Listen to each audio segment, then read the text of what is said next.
The armory fell silent except for the methodical clicking of the bolt assembly being stripped down piece by piece. Master Chief Petty Officer Marcus Reaper Valdez had seen 1,000 weapons cleaned in his 15 years with the teams, but something about the way this pilot's hands moved across the M2010 sniper rifle made him pause in the doorway. The movements were too precise, too reverent. This wasn't maintenance. This was ritual. Lieutenant Colonel Kestrel Ghost Thorne didn't acknowledge his presence, her calloused fingers working the cleaning rod through the barrel with practiced rhythm. The afternoon sun streaming through the hangar's high windows caught the dust motes dancing around her, and for a moment, Valdez thought she looked more like a monk than a pilot. Her flight suit hung loose on her compact frame, sleeves rolled up to reveal forearms marked with old burn scars that told stories she'd never shared in the officers' club. "Hell of a rifle," Valdez said finally, his gravelly voice echoing in the concrete space. Ghost's hands never stopped moving. "It does its job." "Bet it does." He stepped closer, and that's when he saw it etched into the stock with surgeon's precision, barely visible unless you knew where to look. Numbers that made his blood run cold. 2,940 m 2,940 meters, nearly 2 miles. The cleaning rod froze mid-stroke. Ghost's green eyes flicked up to meet his, and in them, Valdez saw something that made him understand why they called her Ghost. It wasn't because she was quiet or pale or mysterious. It was because she had looked death in the eye from impossible distances and watched it fall. "That mark real?" he asked, his voice dropping to a whisper. Ghost resumed cleaning, her movements deliberate and unhurried. Kandahar Province, October 15, 2019. Taliban commander named Hakim Yusuf. He was about to execute 3 captured Marines. She paused, meeting his eyes again. The wind was gusting at 12 knots, temperature differential was 8 degrees, and I was shooting uphill at a 42-degree angle. Had to compensate for Coriolis's effect. Valdez felt his mouth go dry. The longest confirmed sniper kill in history was 2,815 meters.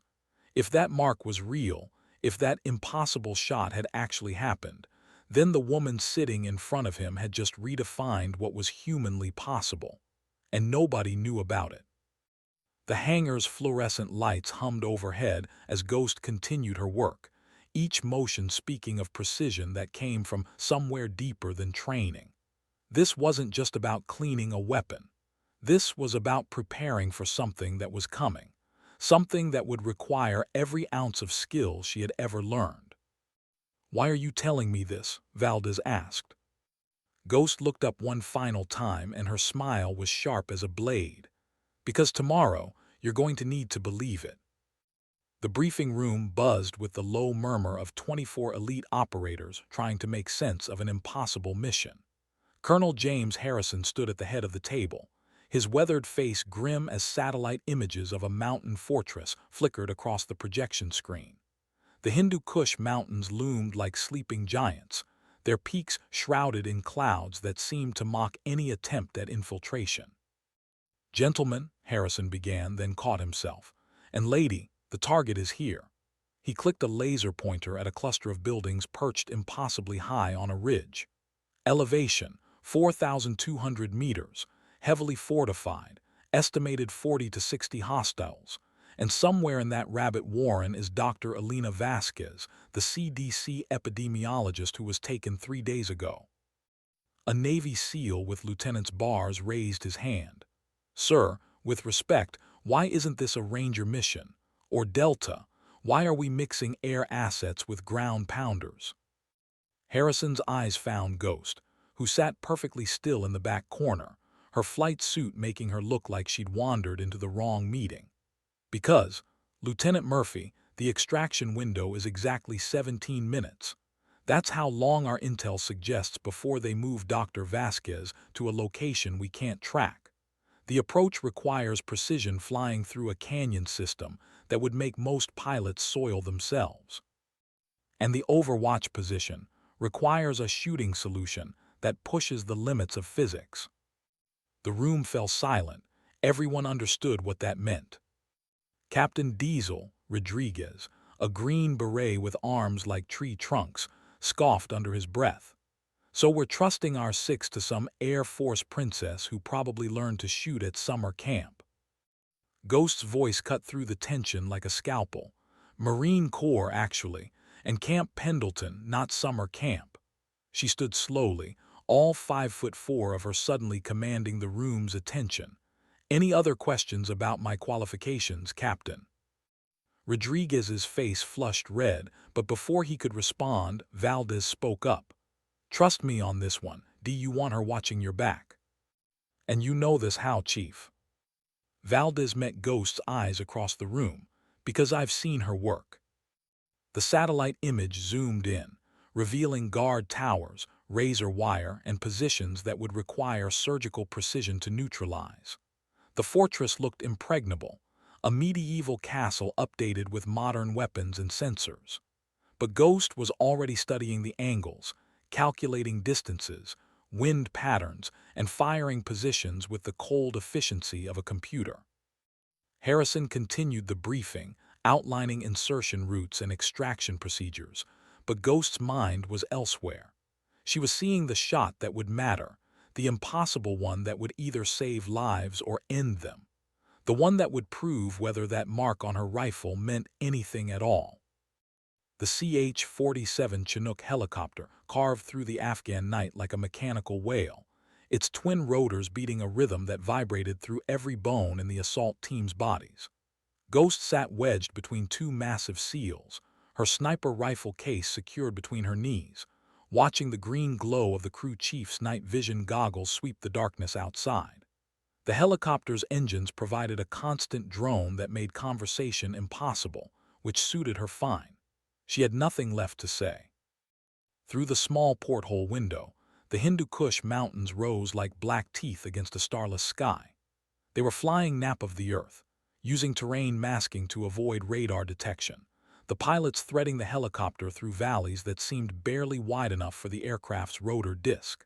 Every few minutes, the Chinook would bank sharply, and Ghost would catch glimpses of cliff faces racing past so close she could make out individual rocks in the green wash of the night vision systems. Valdez was checking his gear for the 5th time, running through his equipment list with the methodical precision of someone who understood that forgotten details killed people. Across from him, Rodriguez was doing the same, though his movements carried an edge of nervous energy that suggested he was still processing what they were about to attempt. The plan was audacious, even by special operations standards, a vertical insertion onto a mountain peak in conditions that pushed every system to its limits. The helicopter's intercom crackled to life. 5 minutes to LZ, the pilot's voice announced, barely audible over the rotor noise. Weather's deteriorating. We're looking at 15-knot winds, temperature minus 22 degrees Celsius. Visibility is marginal. Ghost checked her altimeter. They were already above 3,800 meters and they still had another 400 meters to climb. At that altitude, every breath contained 30% less oxygen than at sea level. The cold would make metal brittle, rubber seals stiff, and human reflexes sluggish. Perfect conditions for everything to go wrong. She closed her eyes and ran through the shot sequence one more time. Range, 2,847 meters. Elevation angle, -32 degrees. Wind, cross-quartering from the northwest at approximately 12 knots. Temperature, minus 25 degrees. Atmospheric pressure, significantly reduced due to altitude. Humidity, near zero. Each variable would affect the bullet's trajectory in subtle but critical ways. The Chinook suddenly pitched forward, beginning its final approach to the landing zone. Through the intercom, Ghost could hear the pilots coordinating with ground controllers, their voices tight with concentration. Hotel 64, this is Dustoff 27 beginning approach to LZ Alpha. Winds are gusting to 20 knots. Request immediate clearance. Dustoff 27, Hotel 64. LZ is cold. You are cleared for immediate landing. Be advised whether window is closing fast. Ghost opened her eyes and found Valdez watching her. In the green glow of the cabin lighting, his face looked carved from stone, but his eyes held a question she had seen before. "Are you ready for this?" She nodded once, and that was enough. The insertion had gone perfectly until it didn't. Ghost lay prone behind a boulder formation 2,847 meters from the target compound. Her M2010 sniper rifle's bipod legs dug into the rocky soil, watching through her Schmidt and Bender scope as the assault team's carefully orchestrated plan began to unravel in real time. The wind had picked up to 18 knots, gusting to 25, and the temperature had dropped another 5 degrees. Her breath formed ice crystals on the inside of her balaclava. "Overwatch, this is Alpha Team. We have a problem." Valdez's voice crackled through her earpiece, tight with controlled tension. "Secondary entrance is compromised. Guards are awake and moving to reinforce primary target building." Ghost adjusted her scope's parallax and watched 4 armed figures crossing the compound's central courtyard. They moved with purpose, not panic, which meant the team's presence wasn't fully compromised yet. But the window was closing fast. Through her scope, she could see the building where intelligence suggested Dr. Vasquez was being held, a 2-story stone structure with a flat roof and narrow windows that had probably been built to withstand medieval sieges, not modern warfare. "Alpha Team, Overwatch. I have eyes on 4 military-age males moving to your position, armed with AK series weapons. Range to nearest target, 2,847 meters." A pause, then Rodriguez's voice, skeptical even in crisis. "Overwatch, that's nearly 3 kilometers. You sure about that range?" "I'm sure, Alpha Team." Ghost's crosshairs settled on the lead figure, a tall man with a distinctive white headwrap who was gesturing to the others. The ballistic computer in her scope displayed atmospheric data that would have been science fiction 10 years ago. Pressure, temperature, humidity, even Coriolis effect calculations. But ultimately, the shot came down to fundamental physics and human skill. "Bravo Team, this is Alpha Leader," Valdez's voice again. "We need that Overwatch now. Clock is ticking." Ghost's finger found the trigger, applying just enough pressure to take up the slack without firing. The crosshairs held steady despite the wind, her breathing controlled and measured. She had made shots at this range before, but never under these conditions, never with lives hanging in the balance. The mark on her rifle stock seemed to pulse with its own weight, 940 meters. The shot that nobody else believed had happened.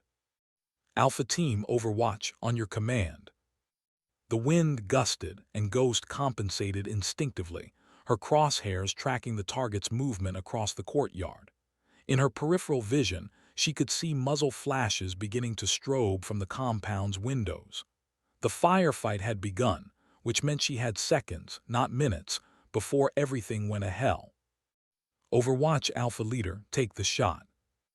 Ghost's breathing stopped mid-exhale. Her finger completed its rearward travel. The rifle bucked against her shoulder, and she immediately began working the bolt to chamber another round while tracking the bullet's flight through her scope.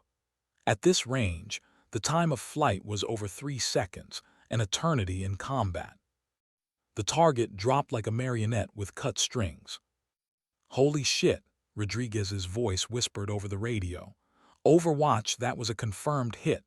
How the hell did you—" "Alpha Team, stay focused," Ghost interrupted. 3 more targets moving to your position, engaging." The second shot was pure instinct wrapped in physics. Ghost had already compensated for wind drift on the first target, and the atmospheric conditions hadn't changed in the 30 seconds since her initial engagement. The second hostile was moving parallel to the first, same distance, same elevation, but he had started running when his companion fell. Running targets required different mathematics, not just where they were, but where they would be when the bullet arrived after its 3-second flight through thin mountain air. Ghost led the target by 6 feet, accounting for his pace and direction, her crosshairs tracking smoothly as she controlled her breathing. The rifle spoke again, and she was already working the bolt before the bullet reached its destination. Through the scope, She watched the running figure stumble and fall, his weapon skittering across the courtyard's stone surface. Overwatch Alpha Leader, that's 2 down. Outstanding shooting. Valdez's voice carried a note of awe that he was trying to suppress. Remaining targets have taken cover behind the main building. We're proceeding to primary objective. Ghost tracked her scope across the compound, searching for the other 2 hostiles. They had disappeared behind stone walls, but she could see movement in the windows of the main building, muzzle flashes and shadows that suggested a larger force than intelligence had estimated. The assault team was walking into a hornet's nest, and her overwatch position, despite its commanding view, couldn't provide fire support against targets behind solid cover. Alpha Team, be advised, I'm seeing increased activity in the primary target building. Multiple muzzle flashes from second-floor windows. Estimate 4 to 6 additional hostiles. Copy Overwatch. We're taking fire from multiple positions. Rodriguez is hit, but he's mobile, continuing to objective. Ghost felt her stomach tighten. Rodriguez might be an arrogant bastard, but he was their explosives expert. If he was compromised, the entire mission timeline shifted. They needed to find Dr. Vasquez and extract within the next 12 minutes, or the weather window would close and the Chinook wouldn't be able to return for pickup. Alpha Leader, Overwatch. I'm repositioning to get angles on those window positions. Give me 2 minutes. Negative, Overwatch. Hold your position. We need you covering our extraction route. But Ghost was already moving, leaving her primary firing position for a rocky outcrop 50 meters to the east. The new position would give her sight lines into the building's second-floor windows, but it would also expose her to counterfire if anyone in the compound had long-range capabilities. She low-crawled across the rocky terrain, dragging her rifle and equipment, the stones tearing at her uniform and cutting her hands through her gloves. The new position was cramped, wedged between 2 boulders that provided cover but limited her field of fire. Ghost settled behind the rifle and began ranging targets in the windows. The distances were shorter now, 680 meters to the nearest window, but the angles were more complex. She was shooting slightly upward now instead of down, which changed the trajectory calculations. Through her scope, she could see a muzzle flash strobing from a corner window. Someone with an automatic weapon was laying down suppressive fire on the assault team's position. Ghost centered her crosshairs on the window frame, waiting for the shooter to present a target. Overwatch Alpha Leader. We've located the package, but we're pinned down in the main building. Need immediate fire support on that corner window, second floor. Roger Alpha Leader. I have eyes on target, stand by. The muzzle flash appeared again, and this time Ghost caught a glimpse of the shooter, a bearded man leaning around the window frame to fire. She adjusted her point of aim and squeezed the trigger. The bullet struck the window frame in a shower of stone chips, close enough to make the shooter duck back into cover but not close enough to neutralize the threat. Ghost cursed under her breath and worked the bolt, already calculating adjustments. The angle was trickier than she had anticipated. The upward trajectory meant the bullet was fighting gravity more than usual, and the crosswind was creating drift she hadn't fully compensated for. Overwatch Alpha Leader. Close, but he's still active. We need that window cleared now. Ghost settled behind the rifle again, this time waiting for a better shot opportunity. Patience was the sniper's greatest weapon, but patience was a luxury they didn't have. Every second that passed brought the weather window closer to closing and brought more hostiles toward the assault team's position. The muzzle flash appeared again, longer this time as the shooter laid down sustained fire. Ghost could see more of the target now, shoulder, part of his torso as he leaned out to fire. She adjusted her point of aim to account for the stone deflection and squeezed off another round. This time, the window went dark. Overwatch Alpha Leader. Target down, good shooting, we're moving to extract the package now. Ghost maintained her scope picture, scanning other windows for additional threats. The compound had gone ominously quiet, which could mean the assault team had achieved tactical surprise, or it could mean they were walking into an ambush.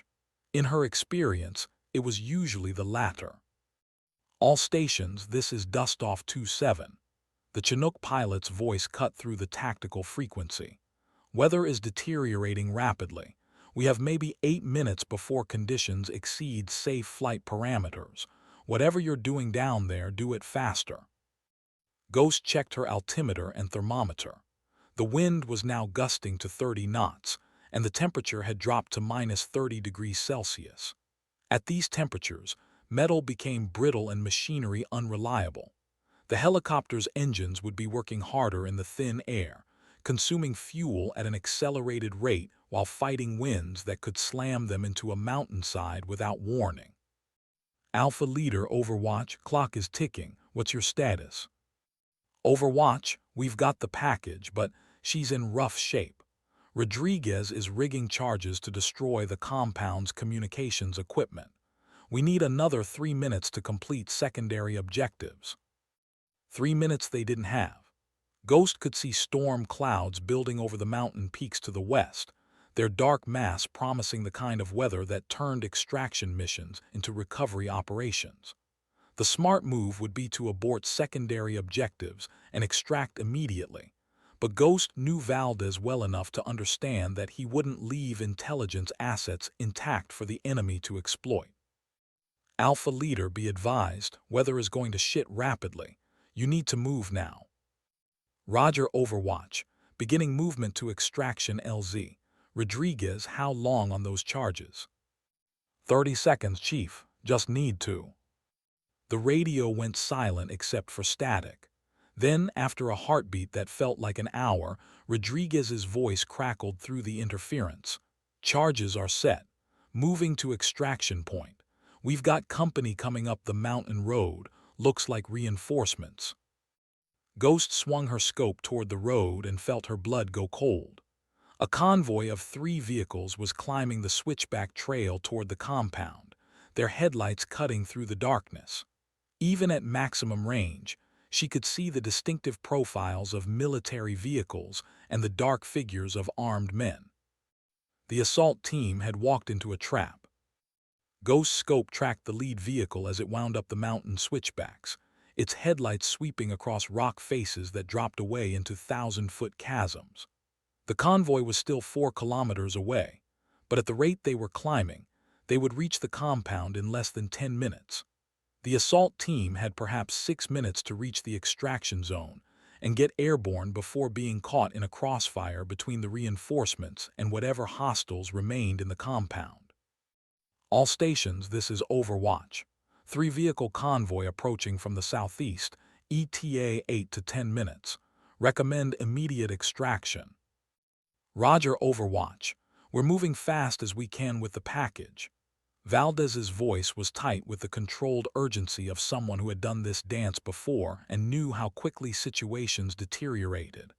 Package is ambulatory but weak. Rodriguez has shrapnel in his leg. We're going to be cutting it close. Ghost could see them now through her scope, 4 figures moving across the compound's courtyard, one supported between 2 others. Dr. Vasquez looked like she had been through hell, her clothing torn and her movements unsteady.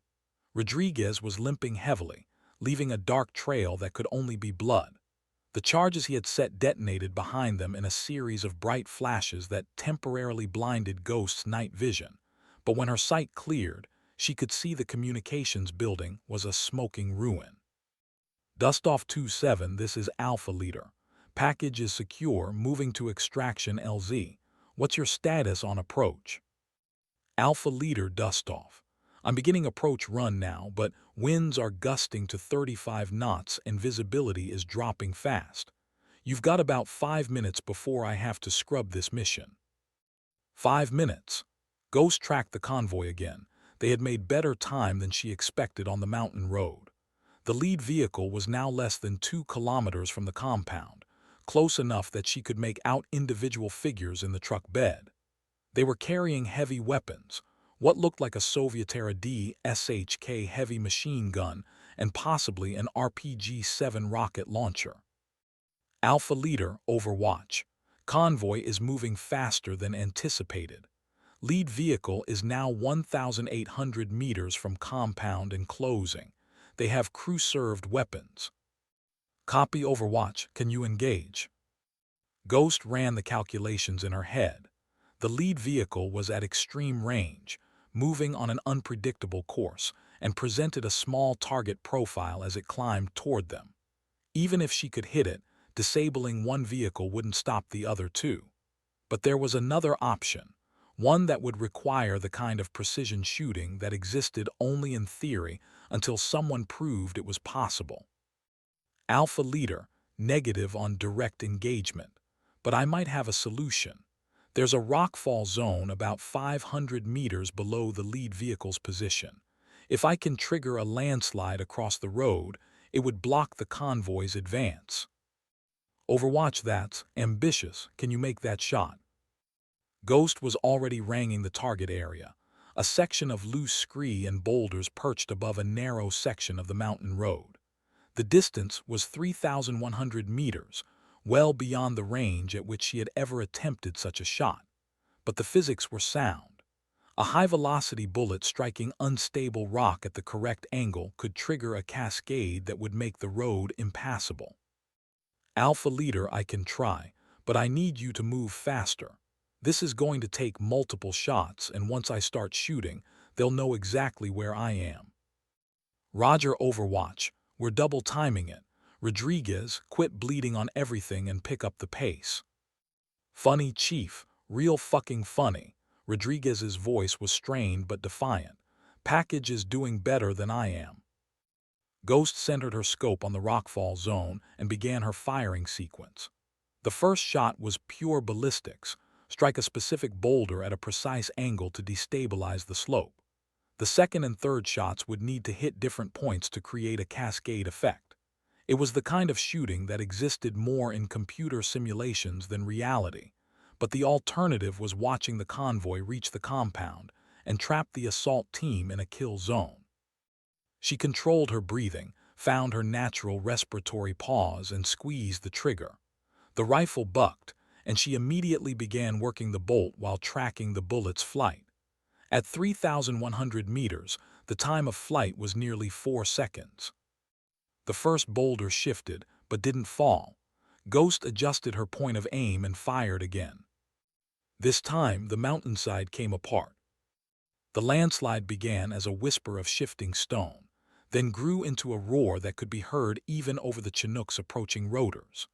Ghost watched through her scope as thousands of tons of rock and debris cascaded across the mountain road in a gray-brown avalanche that obliterated the narrow track and carried the lead vehicle over the cliff edge in a tumbling mass of metal and stone. The other two vehicles skidded to a halt just short of the slide zone, their occupants spilling out to stare at the impassable barrier that had materialized in front of them. Holy shit, Overwatch. Rodriguez's voice carried a note of genuine respect for the first time since the mission began. That was some next-level sniper shit right there. Alpha Leader, Overwatch. Convoy is blocked, but they're deploying on foot. You've got maybe 15 minutes before they work their way around the slide area. Copy, Overwatch. We can see the bird now, moving to LZ. Ghost could hear the Chinook before she could see it. The distinctive wop-wop-wop of twin rotors fighting the mountain winds. The pilot was coming in fast and low, using the terrain to mask his approach until the last possible moment.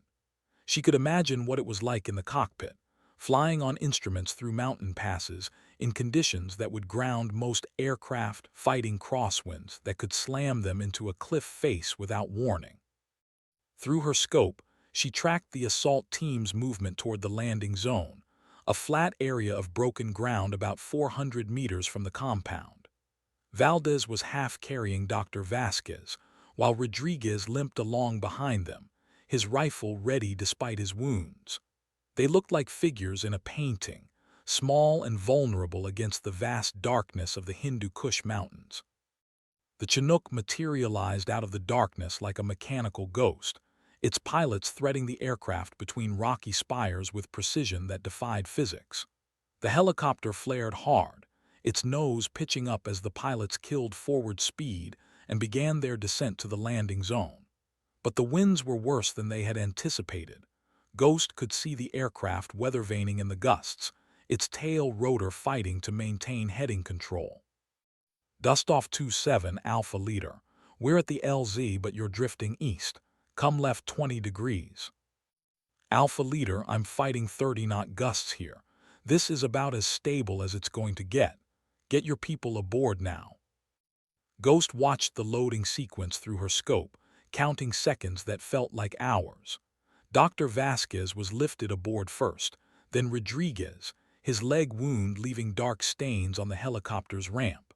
Valdez was last, as team leaders always were, turning to scan the perimeter one final time before climbing aboard the aircraft.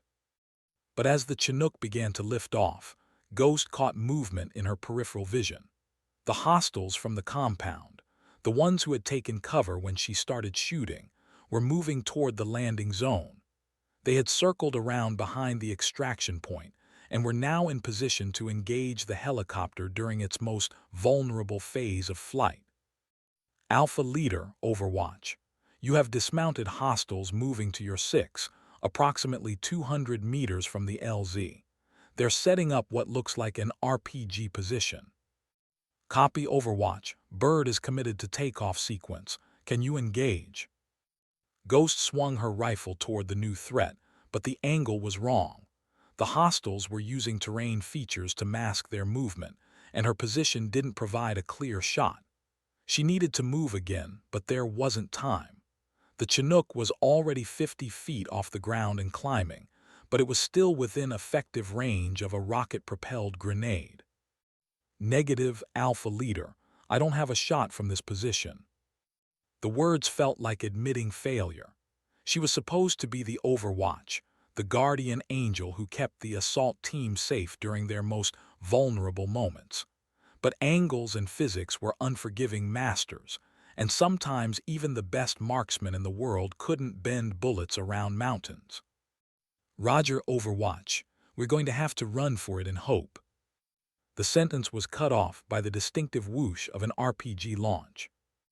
Ghost watched in horror as the rocket-propelled grenade traced its bright arc through the darkness toward the climbing Chinook.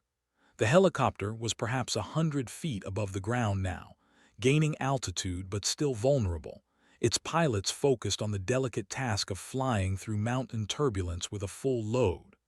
The RPG's trajectory looked perfect, a textbook shot that would intersect the aircraft's flight path in 3 seconds. But mountain flying was full of variables that ground-based shooters never considered.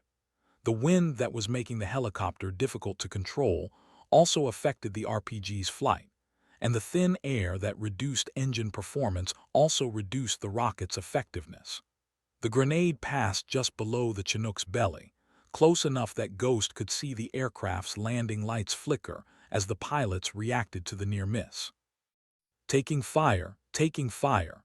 The pilot's voice crackled over the radio, professional calm cracking under the stress of combat. We have an RPG launch from the LZ. I'm taking evasive action.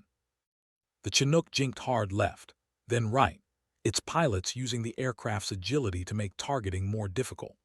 But evasive maneuvers at low altitude in mountainous terrain were a calculated risk. Avoid one threat while hopping you didn't fly into a cliff face or power line. Ghost could see the helicopter's navigation lights strobing as it weaved between rocky spires, each turn bringing it closer to the granite walls that surrounded them. Overwatch, Alpha Leader. Can you locate that RPG position?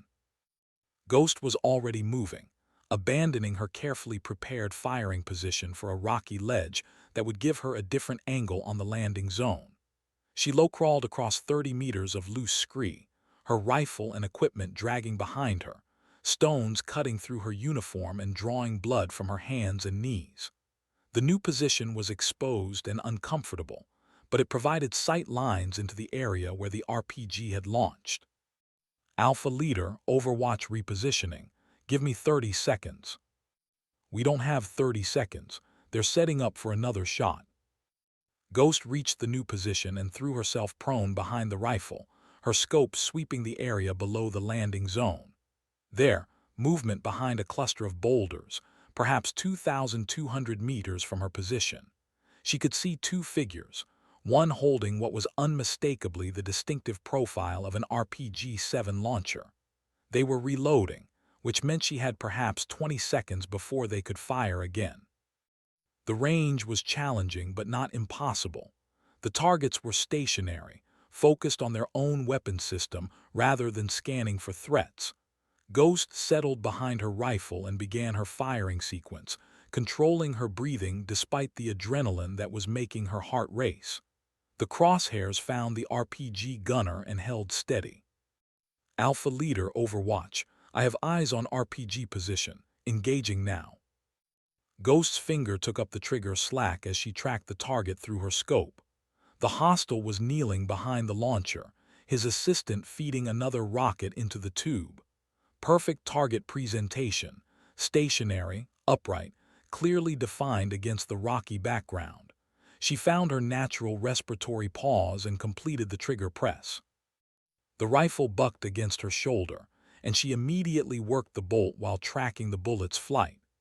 At 2,200 meters, the time of flight was just over 2 seconds, enough time for the target to move, enough time for wind to affect trajectory, enough time for 100 variables to turn a perfect shot into a clean miss. But the laws of physics were impartial, and Ghost's calculations had been precise. The bullet struck the RPG gunner center mass, spinning him away from the weapon system in a spray of blood that looked black through the night vision scope. His assistant dove for cover, abandoning the launcher in favor of survival. Overwatch, Alpha Leader. Nice shooting. Threat is neutralized. The Chinook was clear now, climbing through 500 feet and accelerating away from the landing zone toward the safety of Pakistani airspace. Ghost could see its navigation lights disappearing into the distance, carrying the assault team and Dr. Vasquez toward extraction and medical treatment. The mission was complete, but she was still alone on a mountaintop with unknown numbers of hostiles and no backup plan for her own extraction. The silence that followed the Chinook's departure was profound and terrifying. Ghost lay behind her rifle in the bitter mountain cold, watching her breath form ice crystals in the thin air while she contemplated the mathematics of her situation. She was alone on a hostile mountaintop at 4,200 meters elevation, with limited ammunition, no support, and enemy forces who now knew exactly where she was positioned. Her radio crackled with static. Overwatch, this is Alpha Leader. What's your extraction plan? Ghost had been dreading that question. The mission brief had focused entirely on the assault team's insertion and extraction, with her Overwatch position treated as a supporting element that would somehow magically disappear once the primary mission was complete. In the rush to plan the rescue of Dr. Vasquez, someone had forgotten that guardian angels needed a way home too. Alpha Leader, Overwatch. I'm going to have to walk out. There's a Pakistani border post about 15 kilometers northeast of my position. Should be able to reach it by dawn if I move fast. 15 kilometers through some of the most hostile terrain on Earth, in sub-zero temperatures, while carrying sniper equipment that weighed 40 pounds. And that was assuming she could avoid the surviving hostiles who were undoubtedly coordinating search patterns to find her position. The odds weren't encouraging. Negative, Overwatch. We don't leave anyone behind. Dustoff 27 is already coordinating with command for a backup extraction. But Ghost could hear the uncertainty in Valdez's voice. The weather window was closing fast, and military helicopters didn't make second trips into hostile territory without overwhelming tactical necessity. She was a single operator, and while her shooting had been crucial to the mission's success, the mathematics of risk versus reward rarely favored individual rescue operations. Alpha Leader, don't risk additional assets for my extraction. I knew the risks when I took the Overwatch position. Bullshit, Ghost. You saved our asses tonight. We're not leaving you on that mountain. Ghost began packing her equipment, breaking down the rifle and stowing her gear for movement. The weapon that had served her so well during the firefight now became a liability. Its weight and bulk would slow her movement across terrain that demanded speed and agility. But leaving it behind wasn't an option. The M2010 contained advanced optics and ballistic computers that couldn't fall into enemy hands. All stations, this is Dustoff 27. The pilot's voice cut through the tactical frequency. I've got fuel for maybe one more trip into the mountains, but the weather is deteriorating rapidly. If we're going to attempt a pickup, it has to be now. Ghost checked her GPS coordinates and began plotting a route to an alternative landing zone. Her current position was unsuitable for helicopter operations. Too many obstacles, too much enemy activity, and terrain that would turn any landing attempt into a controlled crash. But there was a saddle between two peaks about 800 meters to the north, a flat area that might accommodate a helicopter if the pilot was skilled enough and desperate enough to try. Dustoff 27, Overwatch. I'm moving to alternate LZ coordinates 34.582 north, 69.847 east. Flat area approximately 50 meters by 30 meters, elevation 4,150 meters. Be advised, I'll need 8 minutes to reach position. Copy Overwatch. I'll be there in 10 minutes. Don't be late to your own rescue party. 8 minutes to cross 800 meters of broken terrain in darkness, at altitude, while carrying 40 pounds of equipment. Ghost had done harder things, but not many.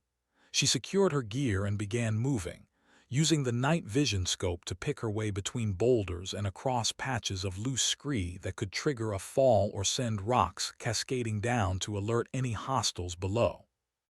The mountain seemed determined to kill her. Every step was a negotiation with gravity, altitude, and terrain that had been shaped by geological forces that measured time in millions of years.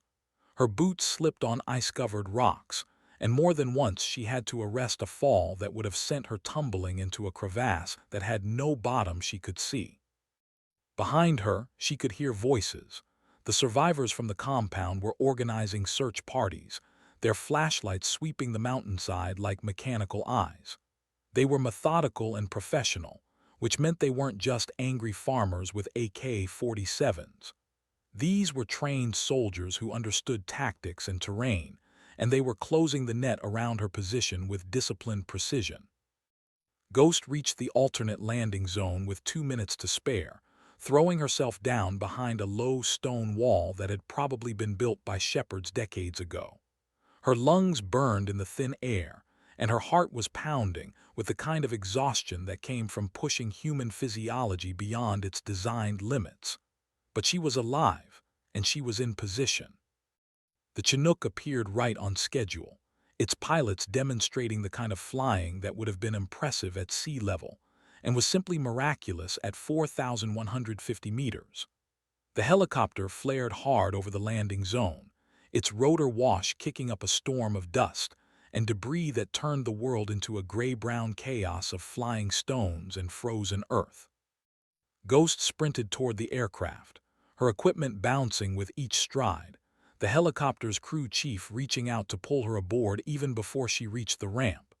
She tumbled into the cargo bay as the pilots began their takeoff sequence, the mountain falling away beneath them as they climbed toward safety and the promise of hot coffee and clean sheets. But as the Chinook banked toward home, Ghost caught one last glimpse of her firing position through the cargo bay window. The rocky outcrop where she had spent the most intense 2 hours of her military career looked small and insignificant from the air, just another piece of stone in an endless landscape of granite and ice. But she knew she would remember every detail of that position for the rest of her life. The smell of gun oil and mountain air, the feel of the rifle stock against her cheek, the perfect clarity that came from knowing that other people's lives depended on her ability to make impossible shots in impossible conditions. The mark on her rifle stock now had company: 2,940 M, 2,847 M, 2,200 M, 3 shots that had redefined what was possible, fired by someone most people would underestimate at first glance. 6 hours later, Ghost sat in the debriefing room at Bagram Air Base, her hands wrapped around a cup of coffee that was still too hot to drink but perfect for warming fingers that had nearly frozen during her mountain vigil. The fluorescent lights were harsh after so many hours of darkness, and the heated air felt tropical compared to the sub-zero temperatures she had endured. Across from her, Colonel Harrison reviewed mission reports with the methodical precision of someone who understood that successful operations were built on details that seemed insignificant until they weren't. Preliminary assessment suggests the mission was a complete success, Harrison said, not looking up from his paperwork. Dr. Vasquez is stable and en route to Landstuhl for medical evaluation. Intelligence materials recovered from the compound are already being analyzed. And your shooting performance. He paused, finally meeting her eyes. Well, let's just say that certain people in certain places are very interested in having detailed conversations with you. Ghost set down her coffee cup and studied Harrison's expression. In her experience, when colonels started talking about certain people in certain places, it usually meant her life was about to become considerably more complicated. The last thing she wanted was to become some kind of poster child for precision marksmanship, dragged from one demonstration to another like a circus performer. Sir, with respect, I'm a pilot first and a marksman second. I'd prefer to get back to my regular duties as soon as possible. Harrison smiled, and it wasn't entirely reassuring. I'm afraid that's not going to be possible, Lieutenant Colonel. Your regular duties just changed. Effective immediately, you're being reassigned to a joint task force that specializes in what we might diplomatically call challenging target interdiction. The kind of work that requires both flying skills and the ability to make shots that other people consider impossible. Before Ghost could respond, the debriefing room door opened and Valdez entered, followed by Rodriguez, who was walking with a pronounced limp but seemed determined not to show weakness in front of his teammates. Both men looked like they had been through a meat grinder, but their eyes held the particular satisfaction that came from completing a mission that everyone said couldn't be done. Thought you might want to know, Valdez said, settling into a chair across from Ghost. Dr. Vasquez is going to be fine. Dehydrated, malnourished, and scared as hell, but she'll make a full recovery. She asked specifically about the guardian angel who kept the bad guys off our backs during extraction. And Rodriguez here, Valdez continued, nodding toward his teammate, has been telling anyone who'll listen about the shot that took out that RPG position. Claims it's the finest piece of marksmanship he's ever witnessed. Rodriguez shifted uncomfortably in his chair, his usual swagger replaced by something that looked suspiciously like humility. Look, Ghost, I owe you an apology. I had you pegged all wrong from the start. That shooting tonight, that was something else, something special. Ghost studied Rodriguez's face, looking for signs of sarcasm or mockery, but found only genuine respect. It was a remarkable transformation for someone who had spent the mission briefing questioning her qualifications and making jokes about Air Force princesses. Combat had a way of stripping away assumptions and revealing what people were really made of. We all did our jobs, Ghost said simply. The mission succeeded because everyone did what they were trained to do. Bullshit, Rodriguez replied, but without heat. My job was to blow things up and not get shot. Valdez's job was to keep us all alive and moving in the right direction. Your job was to make shots that push the boundaries of physics while sitting alone on a mountain in conditions that would kill most people. There's a difference. Harrison cleared his throat, drawing attention back to the official business at hand. The point is, Lieutenant Colonel Thorne, your skill set is now considered a strategic asset. The kind of asset that gets deployed when conventional approaches aren't sufficient. Ghost felt a familiar weight settling on her shoulders, the burden of expectations that came with being exceptional at something the military considered valuable. She had joined the service to fly aircraft and serve her country, not to become some kind of mythical figure whose reputation preceded her into every briefing room and barracks. 3 months after the Hindu Kush operation, Ghost found herself in a very different kind of briefing room. This one buried 3 levels beneath the Pentagon in a facility that officially didn't exist. The men and women around the conference table wore uniforms without unit patches and spoke in the careful language of people who dealt in state secrets and plausible deniability. The mission they were describing sounded like something from a Hollywood thriller, except the consequences of failure would be measured in international incidents rather than box office receipts. The target is a terrorist financier named Mahmoud al-Rashid, General Patricia Hayes explained, clicking through satellite images on the room's main screen. He's holed up in a compound outside Damascus under the protection of Syrian government forces. Officially, we can't touch him without creating a diplomatic crisis. Unofficially, he's responsible for funding attacks that have killed over 200 American service members. Ghost studied the satellite imagery with professional interest. The compound was built like a fortress, surrounded by Syrian army checkpoints and air defense systems that would turn any conventional strike into an act of war.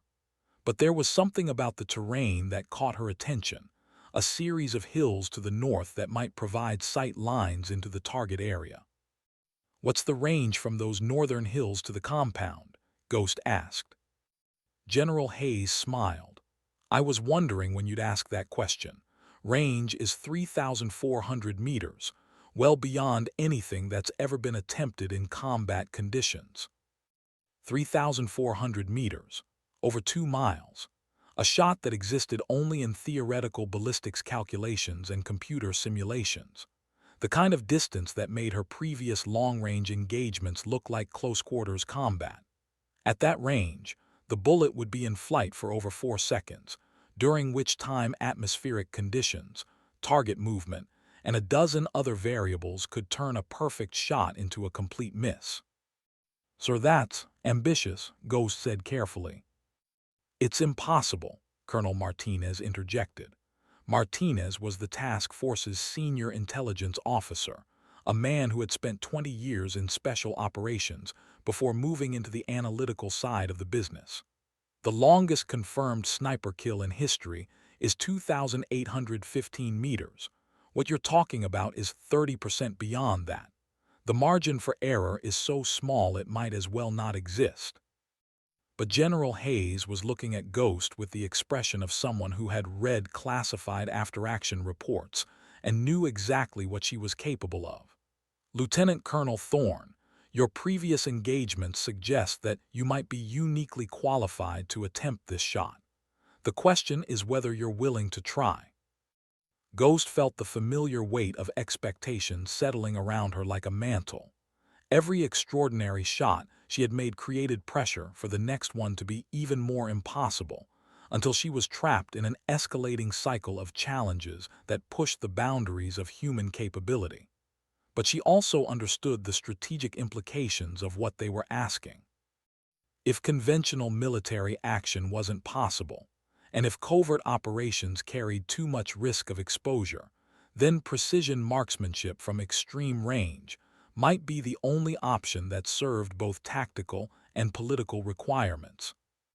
"I'll need detailed atmospheric data for the target area," Ghost said finally.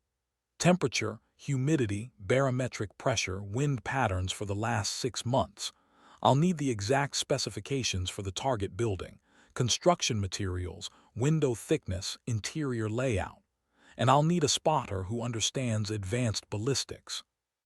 "You'll have whatever you need," General Hayes assured her. "But understand, this mission has no backup plan. If you can't make the shot, al-Rashid continues financing attacks against American forces.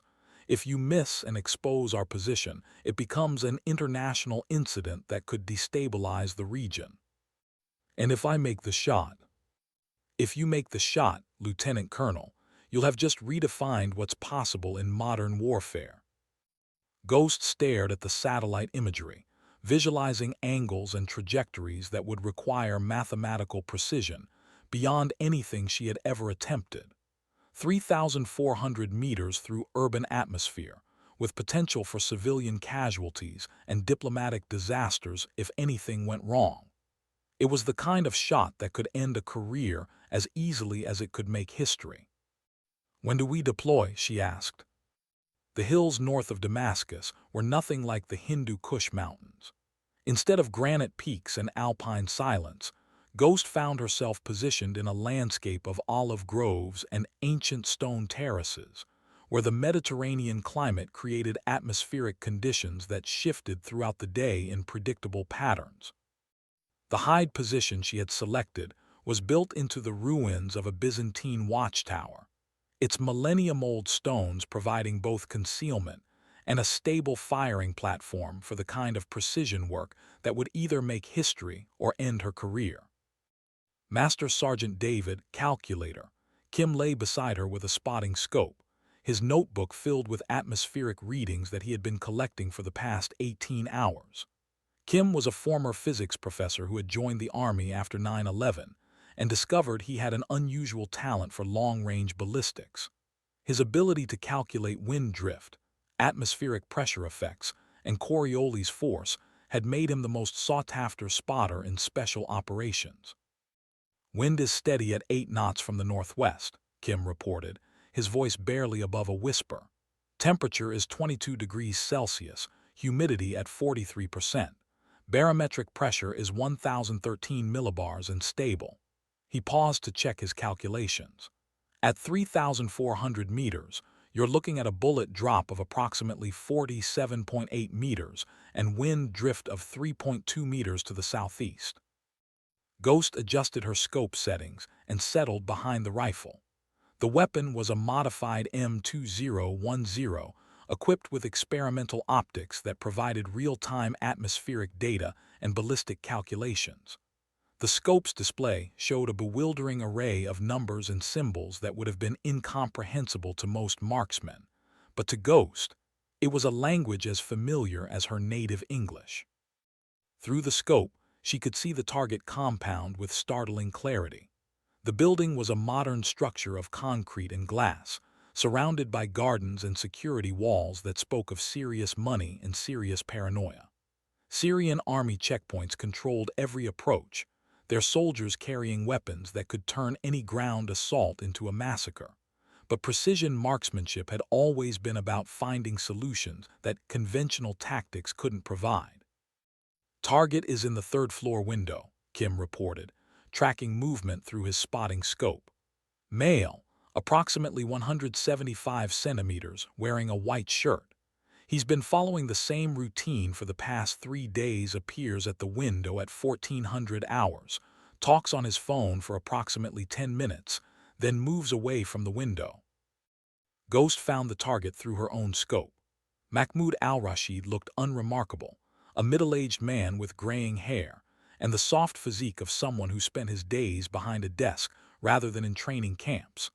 But intelligence reports suggested he was responsible for funding networks that had killed American soldiers across 3 continents. His unremarkable appearance was probably his greatest asset in a business that required anonymity and plausible deniability.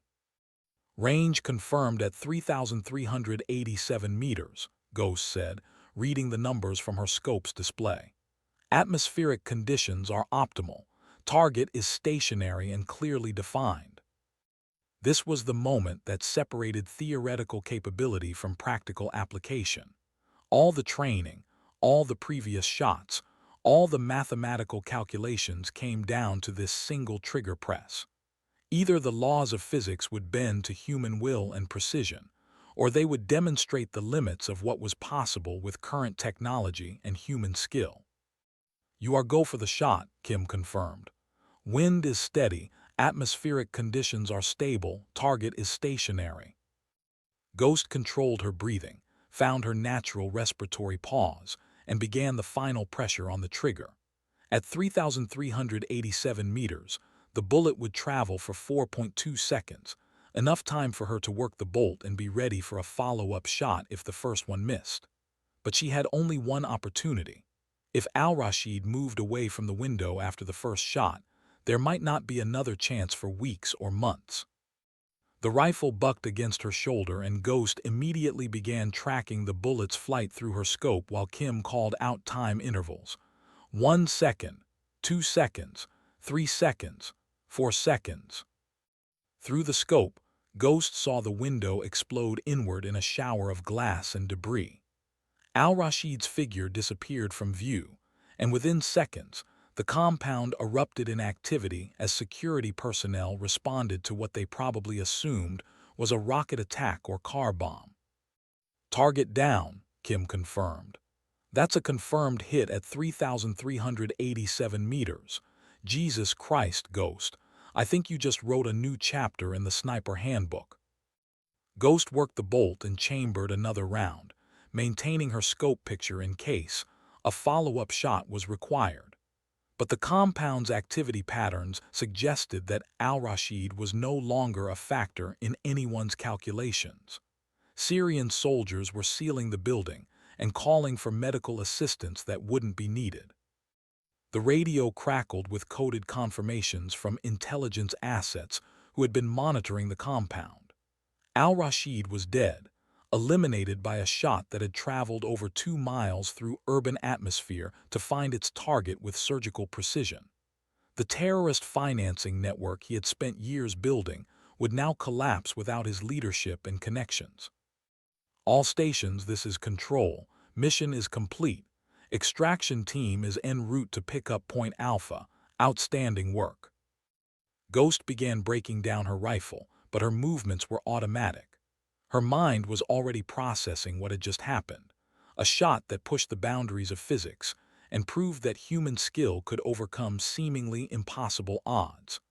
The mark that would eventually be engraved on her rifle stock would read 3,387 M, a number that would redefine what was considered possible in precision marksmanship.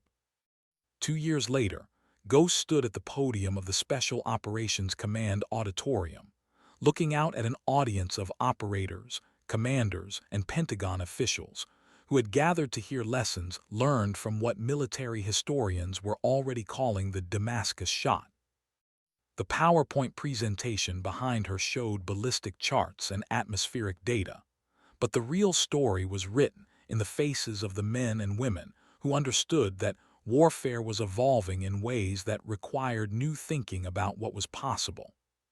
"The key to extreme long-range engagements," Ghost explained, advancing to the next slide, "isn't just marksmanship fundamentals, though those remain crucial.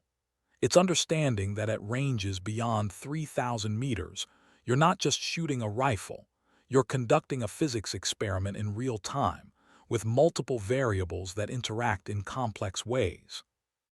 In the audience, she could see Valdez and Rodriguez, both of whom had been promoted and assigned to the same joint task force that had grown around Ghost's unique capabilities. They were part of a new generation of special operations personnel who understood that precision and technology could multiply force in ways that traditional tactics couldn't match. A Navy commander raised his hand. "Ma'am, what's the practical upper limit for this kind of engagement? Are we talking about 4,000 meters, 5,000 meters?" Ghost considered the question carefully. In the 2 years since Damascus, she had made successful shots at ranges up to 3,800 meters, each one pushing the boundaries a little further. But she had also learned that extreme long-range marksmanship wasn't just about distance. It was about understanding the tactical and strategic context in which such capabilities could be employed. "The limiting factor isn't the equipment," Ghost said. "Modern rifles and optics can deliver precise fire at ranges we're only beginning to explore. The limiting factor is atmospheric conditions, target acquisition, and the tactical situation. At some point, the variables become so numerous and unpredictable that even perfect execution can't guarantee success." But privately, Ghost knew that the real answer was more complex. Each impossible shot created expectations for the next one to be even more impossible, until she was trapped in an escalating cycle of challenges that tested the limits of human capability. She had become something she never intended to be, a symbol of precision and possibility that inspired others while isolating her from normal human experience.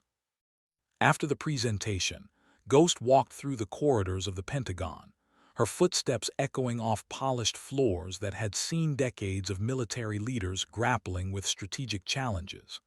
Her reputation had grown beyond her control, transforming her from a pilot who happened to be good with a rifle into something approaching myth. Young officers sought her advice, reporters requested interviews she always declined, and mission planners consulted her on operations that pushed the boundaries of conventional warfare. She paused at a window overlooking the Potomac River, watching civilian aircraft approach Reagan National Airport with the kind of routine precision that reminded her why she had originally joined the military. She had wanted to fly, to serve her country in the cockpit of an aircraft designed to project American power and values around the world. Instead, she had become a specialist in eliminating individual targets from impossible distances, her worth measured in meters and confirmed kills rather than flight hours and mission completions. Her phone buzzed with a text message from General Hayes. "New mission brief tomorrow 800. Special circumstances. Your unique skills required." Ghost stared at the message, knowing that special circumstances and unique skills meant another impossible shot, another target that conventional operations couldn't reach, another opportunity to prove that human precision could overcome seemingly insurmountable odds. She had become the military's answer to problems that existed at the intersection of technology and human capability. But she also knew that each shot carried her further from the person she had been when she first picked up that rifle in the Afghan mountains. Success in extreme long-range marksmanship required a kind of detachment that was useful in combat but isolating in normal human relationships. She could calculate bullet trajectories through multiple atmospheric layers, but she struggled to connect with people who lived in a world where the most challenging shot was hitting a target at 100 yards. The sun was setting over the Potomac, painting the sky in shades of orange and red that reminded her of muzzle flashes and tracer rounds. Tomorrow would bring another briefing, another impossible mission, another opportunity to redefine what was possible. But tonight, she would go home to an empty apartment and try to remember what it felt like to be just a pilot who happened to be good with a rifle, before the world decided she was something more. The final mission briefing took place in a secure facility outside Quantico, with an audience limited to principals and support personnel who held the highest levels of security clearance. The target was different this time, not a terrorist or weapons dealer, but an American traitor whose actions had compromised operations across 3 continents and resulted in the deaths of Allied intelligence officers. The moral clarity that had defined Ghost's previous missions was absent, replaced by the complex realities of espionage and betrayal that existed in shades of gray rather than black and white. "James Patterson was one of our best case officers," General Hayes explained, her voice carrying the weight of personal betrayal. 15 years with the agency, impeccable record, trusted with our most sensitive operations. Then he decided to sell that trust to the highest bidder. Chinese intelligence, Russian SVR, Iranian Quds Force. He wasn't picky about his customers. The satellite imagery showed a compound in the mountains of Montenegro, where Patterson had fled after his exposure and was now living under the protection of criminal organizations that specialized in hiding people from their former governments. The terrain was familiar, rocky peaks and narrow valleys that provided both concealment and tactical challenges similar to those Ghost had faced in Afghanistan and Syria. "The shot is 4,100 meters, Hayes continued. "Weather conditions are marginal with variable winds and atmospheric instability. The target appears at a specific window for approximately 90 seconds each morning, then disappears for the rest of the day. You'll have one opportunity, and if you miss, Patterson will relocate to somewhere we can't find him." 4,100 meters, over 2.5 miles. a distance that pushed beyond anything Ghost had attempted, requiring mathematical precision and atmospheric calculations that existed at the very edge of what was theoretically possible. At that range, the bullet would be in flight for nearly 5 seconds, during which time wind patterns could shift, atmospheric conditions could change, and the target could move in ways that turned a perfect shot into a complete miss. "Ma'am," Ghost said carefully, "at that range with those atmospheric conditions, the margin for error approaches zero. Any miscalculation, any change in conditions, and the shot becomes impossible. I understand the challenges, Lieutenant Colonel, but conventional approaches aren't possible. Patterson knows our methods, our capabilities, our limitations. He's chosen his hiding place specifically to exploit the gaps in our operational reach. If we're going to stop him from selling more secrets, it has to be with capabilities he doesn't expect us to possess." Ghost studied the topographical maps and atmospheric data, running mental calculations that involved variables most marksmen never considered. At 4,100 meters, she would be shooting through multiple atmospheric layers, each with different temperature, humidity, and pressure characteristics that would affect bullet trajectory in subtle but critical ways. The margin for error was measured in millimeters rather than inches. But she also understood the strategic implications. Patterson's betrayal had resulted in the deaths of American agents and Allied personnel, and his continued freedom meant that classified operations would remain compromised. If extreme long-range precision was the only tool that could reach him, then the attempt had to be made, regardless of the probability of success. "I'll need a week to study the atmospheric conditions," Ghost said finally, "and I'll need Calculator Kim as my spotter. If we're going to attempt this, we need the best ballistic calculations possible." "You'll have whatever you need," Hayes assured her. "But understand, this is likely to be your final mission in this capacity. The distances we're asking you to shoot are approaching the theoretical limits of current technology. Success or failure, this represents the edge of what's possible." Ghost nodded, understanding the subtext. She had pushed the boundaries of precision marksmanship as far as they could reasonably be pushed. Each successive shot had been longer, more challenging, more dependent on factors beyond human control. At some point, the laws of physics would assert themselves in ways that no amount of skill or preparation could overcome. The briefing ended with logistical details and extraction procedures, but Ghost's mind was already focused on the mathematical challenges that lay ahead. 4,100 meters through variable atmospheric conditions, with a target window of 90 seconds and no opportunity for a follow-up shot. It was the kind of challenge that would either cement her reputation as the finest precision marksman in military history, or prove that even exceptional skill had limits that couldn't be exceeded. As the other participants filed out of the briefing room, Ghost remained seated, staring at the satellite imagery and trying to visualize the shot sequence that would either end James Patterson's treason or demonstrate the boundaries of human capability. The mountains of Montenegro were ancient and unforgiving, their limestone peaks carved by millennia of weather into formations that seemed designed to frustrate human ambition. Ghost lay prone behind her rifle on a rocky ledge 4,100 meters from Patterson's compound, watching through her scope as morning mist rose from the valleys below. The atmospheric conditions were everything the briefing had warned about: variable winds, temperature inversions, and humidity gradients that created optical distortions at extreme range. Calculator Kim was beside her with his spotting scope and notebook, recording atmospheric data that changed almost minute by minute as the sun climbed higher and began heating the mountain air. At this range, even small variations in temperature or humidity could shift bullet trajectory by meters, turning a perfect shot into a dangerous miss that might alert the target to their presence. "Wind is variable between 6 and 12 knots from the southwest," Kim reported, his voice barely audible. "Temperature is climbing, currently 18 degrees Celsius, but it'll be 25 by the time you need to shoot.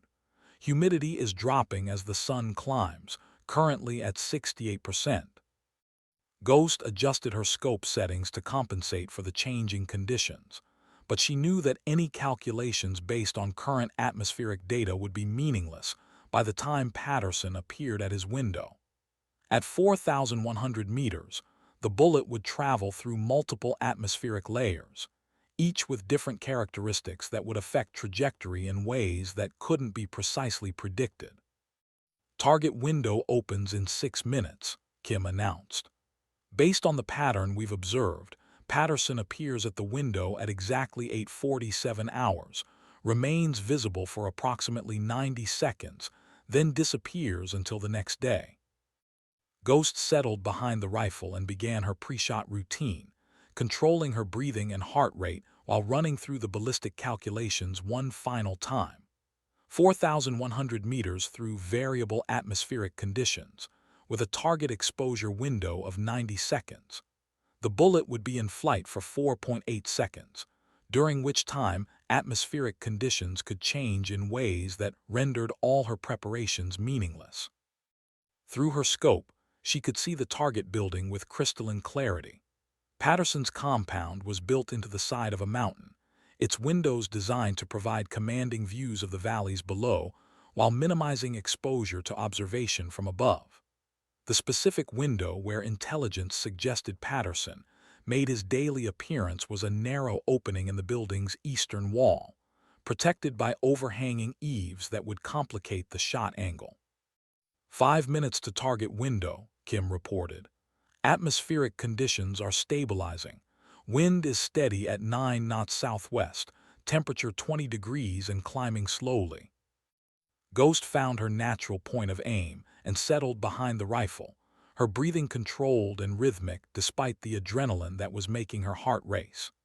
This was the culmination of years of training and experience, the shot that would either prove that human precision could overcome seemingly impossible odds or demonstrate that even exceptional skill had limits. 4 minutes. Wind is shifting slightly, now 10 knots from the south-southwest, adjusting calculations.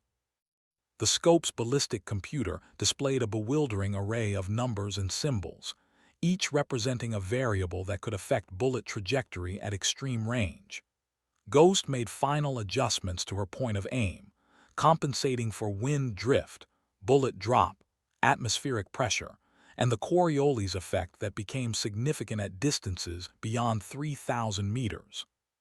3 minutes. Target building is clear, no movement visible. Atmospheric conditions are as stable as they're going to get. Ghost could feel her heartbeat in her fingertips where they touched the rifle's stock. At 4,100 meters, even the vibrations from her pulse could affect accuracy, requiring a level of physical control that pushed the boundaries of human physiology. She slowed her breathing further, finding the natural respiratory pause that would provide the steadiest platform for the shot. 2 minutes. All systems are go. You are cleared to engage when the target presents. Through her scope, Ghost watched the target window with the intensity of someone whose entire world had been reduced to a single point of focus. Everything else, the mountain wind, the ancient limestone beneath her, the weight of expectation from commanders and colleagues, faded into background noise. There was only the rifle, the target, and the mathematical precision required to bridge the gap between them. 1 minute standby. Ghost's finger found the trigger and began taking up the slack, her crosshairs steady on the target window despite the wind that threatened to push her off target. At 4,100 meters, a millimeter of movement at the rifle could translate to meters of error at the target, requiring a level of precision that existed at the very edge of human capability. Target window is open, no movement yet. Seconds ticked by like hours. Ghost maintained her sight picture, waiting for the moment when James Patterson would appear at the window and provide the 90-second opportunity that might be the last chance to stop his betrayal of American intelligence operations. Movement in the target window, Kim whispered urgently.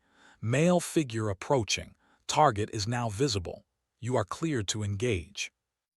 Ghost found her final respiratory pause, confirmed her point of aim, and completed the trigger press that would either make history or prove the limits of human precision at extreme range. The rifle's recoil pushed Ghost back against the rocky ledge as the bullet began its 4.8-second journey through the mountain air, carrying with it 2 years of preparation, mathematical calculations, and the hopes of intelligence officers who needed James Patterson's betrayal to end. Ghost immediately worked the bolt and chambered another round, though at 4,100 meters, a follow-up shot was more psychological comfort than tactical reality. Through her scope, she tracked the bullet's flight path while Kim called out time intervals with mechanical precision. 1 second, 2 seconds, 3 seconds.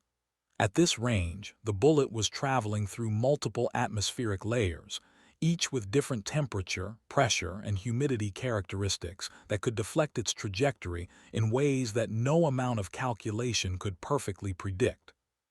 4 seconds, 4.5 impact.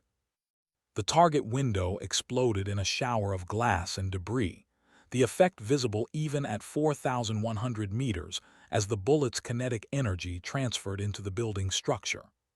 Patterson's figure disappeared from view instantly, whether from the impact or from instinctive self-preservation impossible to determine at such distance.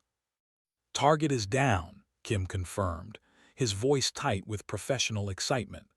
No movement in the target window. Secondary explosions visible. Looks like the round may have struck something volatile. Ghost maintained her scope picture, watching for signs of activity that would indicate whether the shot had achieved its intended effect. The compound erupted in activity as security personnel responded to what they probably assumed was a rocket attack, their movements visible as tiny figures scrambling between buildings in patterns that suggested confusion rather than organized response. The radio crackled with coded confirmations from intelligence assets who had been monitoring the compound from multiple angles. Overwatch, control, target is confirmed neutralized. Secondary intelligence sources confirm Patterson is no longer a factor. Outstanding shooting. 4,100 meters. The number would eventually be engraved on her rifle stock alongside the others, marking a shot that pushed the boundaries of physics and proved that human precision could overcome seemingly impossible odds. But unlike her previous long-range engagements, this one felt different, final, somehow, as if she had reached the absolute limit of what was possible with current technology and human capability. Kim was already packing his equipment, but his movements carried the satisfaction of someone who had witnessed something that would be discussed in military circles for decades. Ghost, that was. I don't even have words for what that was. The ballistic calculations alone were at the edge of what's theoretically possible, and you just proved that theory can become reality. But Ghost felt only emptiness as she broke down her rifle and prepared for extraction. The shot had been successful, Patterson's betrayal was ended, and American intelligence operations were safer because of her precision. But she had also reached a boundary that couldn't be crossed, the point where atmospheric variables and physical limitations made further advances impossible.